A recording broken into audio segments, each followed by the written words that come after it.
else is saturated with surveillance. Well, we can't possibly let them get away with that, can we? So we better have cameras in the bathroom too. So would that be enough? Would it? I mean, if you've nothing to hide, then you should have no concern, should you? So there's nothing to hide there then, is there? Or is the thought of some nameless, faceless, state-sanctioned operative watching your 5-year-old daughter get undressed maybe, just maybe, a touch too far? This is George Orwell's 1984. It is precisely George Orwell's 1984. Precisely. He couldn't have been more right, more exact. Why is it that people can have read that book and understood it as a warning, and yet cannot see that his 1984 is the same, the very same as the society that we are building for ourselves? Why can't they see that? Is it, God forbid, that iPhones are just so convenient and just so cool? Please don't tell me that's the reason. Please, God, don't tell me that. Please don't tell me that. Now, as you all probably have gathered, I'm very concerned about this.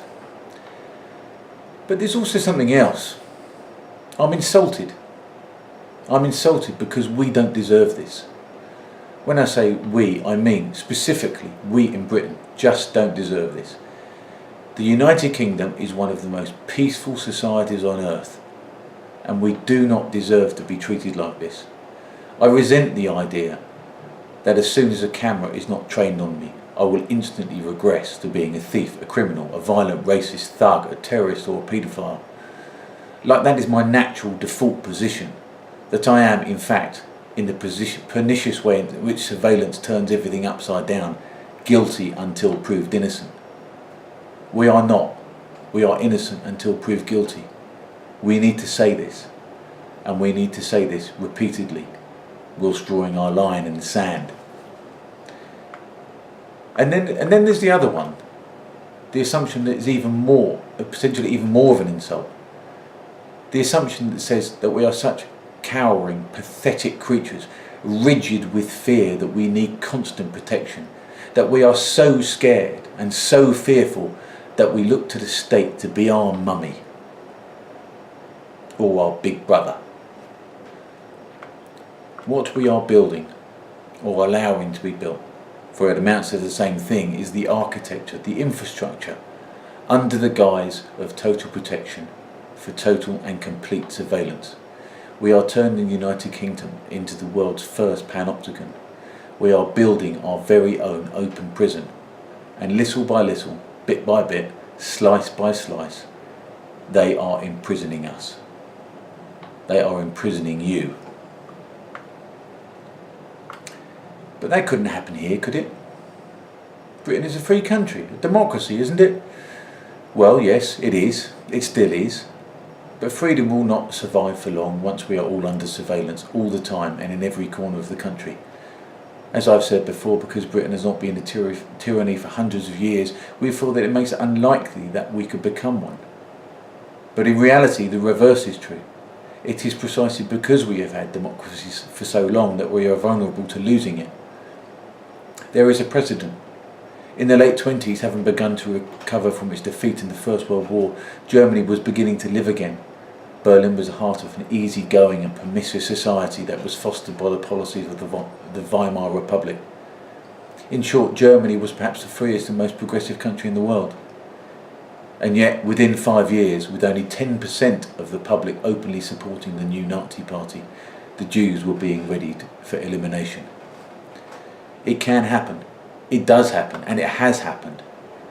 Governments and countries can go bad. It happened in Germany, and it happened very quickly. What's to say our government will not go bad? Nothing. There is nothing guaranteed about our rejection of a police state. Just because the British stood up to it in the past, it doesn't mean they will do so in the future. The thing is that it will not look or sound like fascism, because it will likely be achieved without violence. But once it is in place, it will certainly smell like it. And the surveillance apparatus will ensure that the regime that is in place when it is complete, will have a stranglehold on power. Power will always, always seek to maintain itself. That's always, always, always the truth. It is inevitable. So what are we to do? Assuming you already agree with me, or that I may perhaps have convinced you of the danger of this path that we're on, we have at least to do something. Do anything. Anything at all is better than what we have been doing, which is nothing. Either doing nothing because politics is too boring, or conniving by agreeing enthusiastically to every apt suggestion to share by giving away more and more personal information for the sake of convenience and connection, or even doing nothing by shrugging your shoulders and despairing that privacy is already gone. Do something, anything. Write to your MP, of course, to let them know that you don't agree to more monitoring, more logging, more indexing, and more and more and more surveillance. Of course do that, but also talk. Get your opinions out there. Refine your arguments.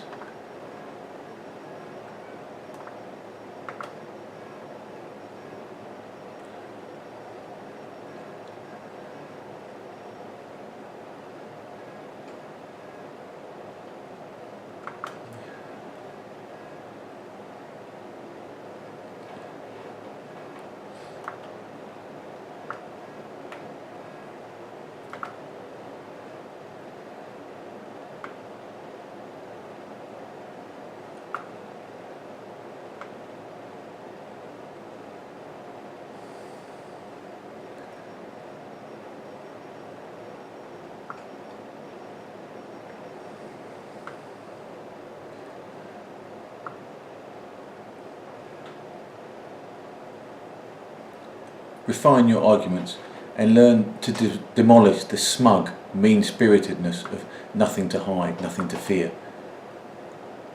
And don't let it shut down the debate, which is what it is designed to do. Maybe start by mentioning that it was none other than Joseph Goebbels who first coined the phrase. Put the other side of the debate, the side that never gets aired. Make it known that you do not agree. If you don't agree, say so. It's not enough to just not agree. Make your voice heard. Challenge the accepted wisdom that surveillance is always a good thing. It is apathy that has brought us to this state of affairs. If you see more surveillance being installed, challenge it, protest it and stop it. Turn the tide. Be prepared to get into arguments. Be prepared to be unpopular and to be a pain in the arse. Remember, we do not deserve this. We are not criminals and we are not children. We do not need Big Brother to look after us. And we must be bold. We must accept that the world is a dangerous place, and we must also accept that that is what makes it exhilarating. If we don't, they will bury us. They will bury us as they bolt the doors from the outside of our padded cells, all the while exhorting us to trust them to look after us, as if we are just babies rather than what we really are, which is citizens of our countries and of the world, and what is more, their employers. So often when talking about this subject, I can feel that I'm putting people's backs up, that I am somehow apologetic towards criminals, terrorists and paedophiles, that in some oversimplified and wrong way I am somehow unpatriotic, because I'm not supporting the police and the security forces who are supposedly trying to keep us safe. As if the country is the same thing as the government or the authorities. It is not. The country doesn't belong to them. It belongs to us. The British government is not Britain. Don't confuse that. It's really important. It is an act of supreme patriotism to defend your country against the government that will make it less free. We must not allow them to own the patriotic argument. Real British patriotism is in defending freedom, not removing it. And there is a cost to that. By defending freedom and in promoting a free society, we must accept a more dangerous one. Because what's the alternative? A safe society? You think that will come without cost? To have a truly and completely safe society, we must surrender all freedom. A free society is one that comes with risks. It comes with the knowledge that I could be walking on the street one day and someone may be able to kill me. It is a risk that I, as a free citizen, gladly accept. The terrorist just wants to kill me. The security services want to be able to observe me unblinkingly. In return for their protection, I am to be on an invisible leash forever. That is the choice I have to make, and I have made. Safe or free? Free or safe? The choice is as simple and as stark as that. I'll take my chances with the terrorists. So what will you do?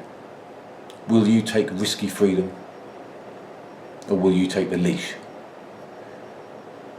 Think carefully, because no decision you make, as long as you live, will ever be more important.